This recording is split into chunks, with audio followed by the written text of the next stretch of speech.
Bismillahirrahmanirrahim. Mari kita mulai pembahasan soal tes perangkat desa bagian yang ketiga. Soal nomor 1. Dalam sistem pemerintahan yang sekarang, desa diurus atau diatur oleh dua kementerian, yaitu Kementerian Dalam Negeri dan Kementerian Desa, Pembangunan Daerah Tertinggal, dan Transmigrasi. Salah satu aspek pemerintahan yang menjadi tanggung jawab Kementerian Dalam Negeri adalah A. Pemberdayaan masyarakat, B. Sumber daya manusia, C. Pembangunan perekonomian, D. Pembangunan infrastruktur. Salah satu aspek pemerintahan yang menjadi tanggung jawab Kementerian Dalam Negeri adalah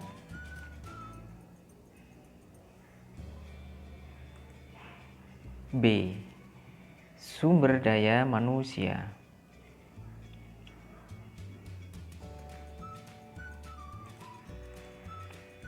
Soal selanjutnya, menurut Permendagri nomor 113 tahun 2014, pendapatan desa diklasifikasikan menjadi beberapa kelompok. Berikut ini adalah pendapatan asli desa, yaitu A. Hasil usaha, hasil aset, swadaya, partisipasi, dan gotong royong. B. Dana desa. C. Alokasi dana desa. D. Hibah atau sumbangan dari pihak ketiga yang tidak mengikat. Berikut ini adalah pendapatan asli desa, yaitu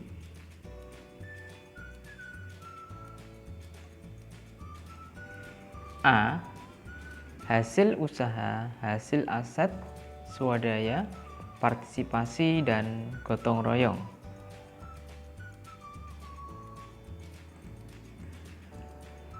Soal selanjutnya, penghasilan tetap aparatur pemerintahan desa berdasarkan Peraturan Pemerintah Nomor 43 Tahun 2014 Pasal 81 Ayat 1 bersumber dari A. Dana desa, B. Alokasi dana desa, C. Dana desa dan alokasi dana desa, D. Dana berimbangan yang diterima kabupaten atau kota. Penghasilan tetap aparatur pemerintahan desa berdasarkan PP nomor 43 tahun 2014 pasal 81 ayat 1 bersumber dari B. Alokasi dana desa.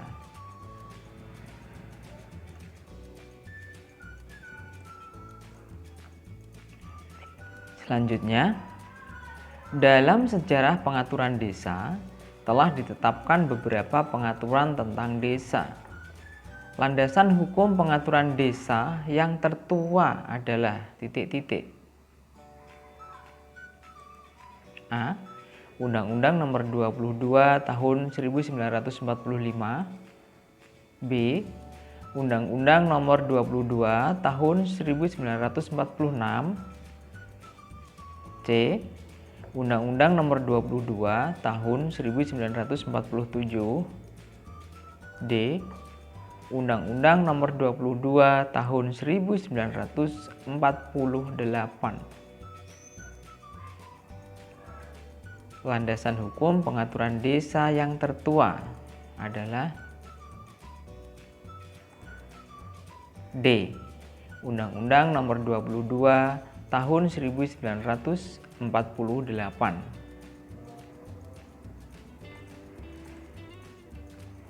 Soal selanjutnya, buku kader pendampingan dan pemberdayaan masyarakat termasuk dalam administrasi A. Penduduk, B. Umum, C. Keuangan. D. Pembangunan. Buku kader pendampingan dan pemberdayaan masyarakat termasuk dalam administrasi.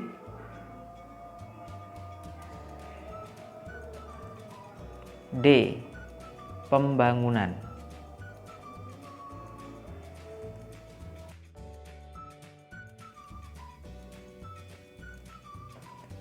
Soal selanjutnya, yang berwenang dalam melakukan pembinaan dan pengawasan terhadap pelaksanaan administrasi pemerintahan desa secara nasional adalah A. Menteri Dalam Negeri melalui Direktur Jenderal Bina Pemerintahan Desa. B. Menteri Dalam Negeri melalui Direktur Jenderal Bina Pembangunan Daerah. C. Menteri Dalam Negeri melalui Direktur Jenderal Otonomi Daerah. D. Menteri Dalam Negeri melalui Direktur Jenderal Bina Administrasi Kewilayahan. Yang berwenang dalam melakukan pembinaan dan pengawasan terhadap pelaksanaan administrasi pemerintahan desa secara nasional adalah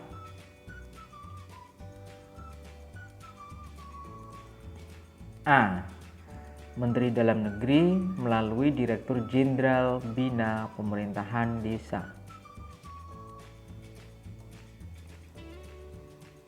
Soal selanjutnya, Gubernur melakukan pembinaan dan pengawasan terhadap pelaksanaan administrasi pemerintahan desa di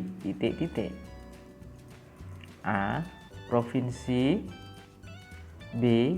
Kabupaten. C. Kecamatan. D. Seluruh desa di wilayahnya.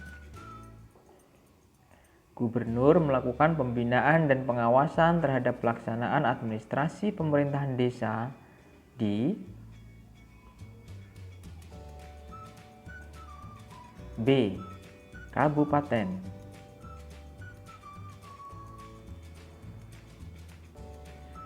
Pejabat Menteri Desa, Pembangunan Daerah Tertinggal dan Transmigrasi pada Kabinet Indonesia Maju 2019 sampai 2024 adalah A. Tito Karnavian.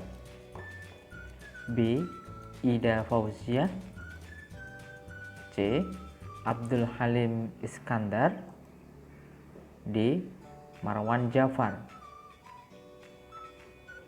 Pejabat Menteri Desa, Pembangunan Daerah Tertinggal dan Transmigrasi pada Kabinet Indonesia Maju 2019-2024 adalah C. Abdul Halim Iskandar.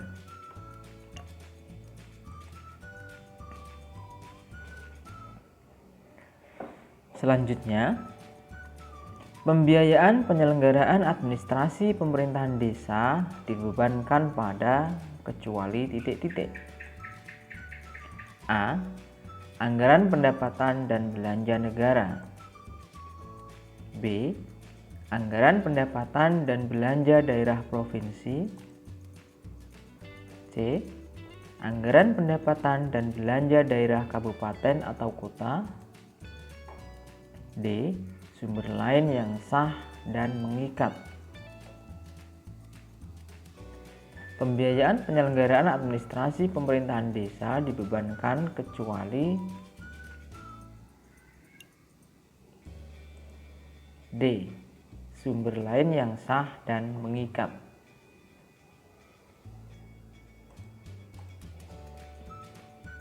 Laporan kepala desa diatur tersendiri dalam Peraturan Menteri Dalam Negeri Republik Indonesia nomor A. 44 tahun 2016, B. 45 tahun 2016, C. 46 tahun 2016, D. 47 tahun 2016. Laporan kepala desa diatur tersendiri dalam Peraturan Menteri Dalam Negeri Republik Indonesia, yaitu nomor C. 46 tahun 2016.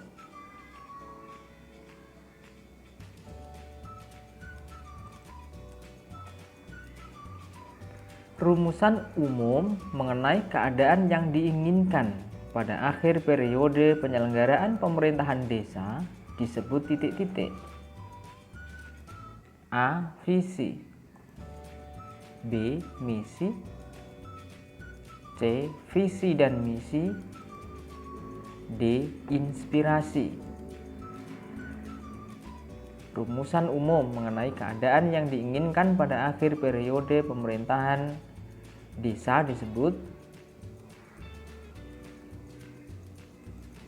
A. Visi.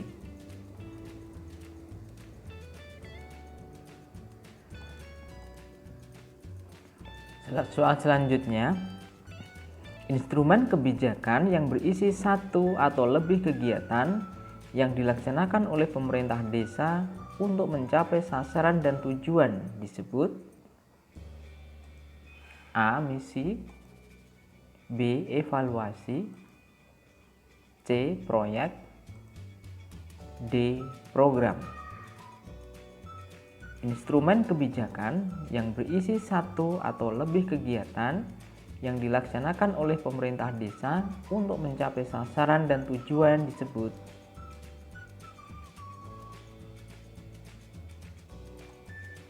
D. Program.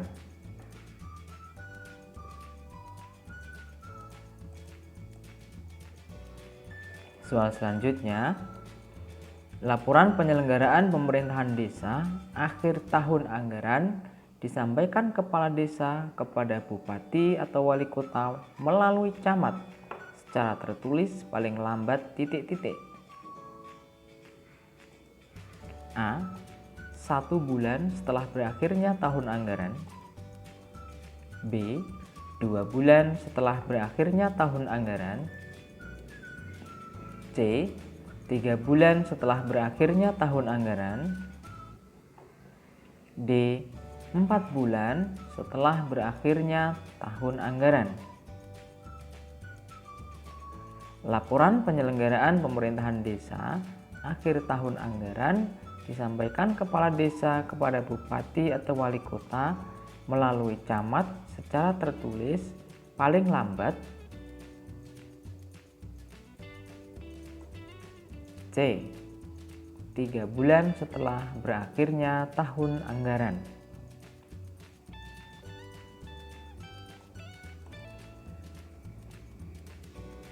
Materi yang harus tercantum dalam pendahuluan pada laporan penyelenggaraan pemerintahan desa akhir tahun anggaran adalah titik-titik. Muatan materi yang harus tercantum dalam pendahuluan pada laporan penyelenggaraan pemerintahan desa akhir tahun anggaran adalah A. Tujuan penyusunan laporan, visi dan misi, strategi dan kebijakan. B. Latar belakang penyusunan laporan, tujuan penyusunan laporan, visi dan misi. C. Latar belakang penyusunan laporan, tujuan penyusunan laporan, strategi dan kebijakan. D. Latar belakang penyusunan laporan, visi dan misi, strategi dan kebijakan.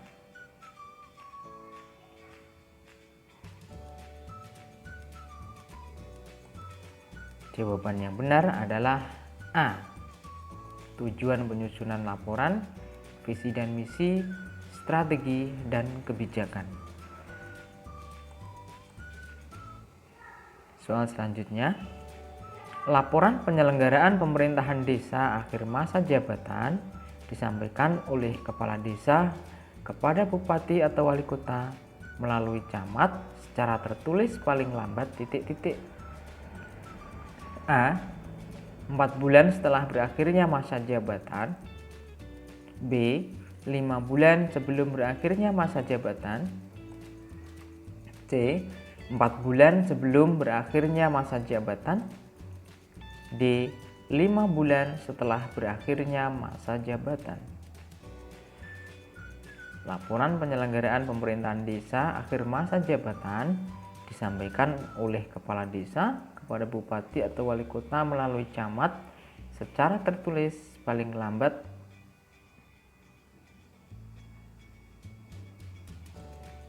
B. 5 bulan sebelum berakhirnya masa jabatan.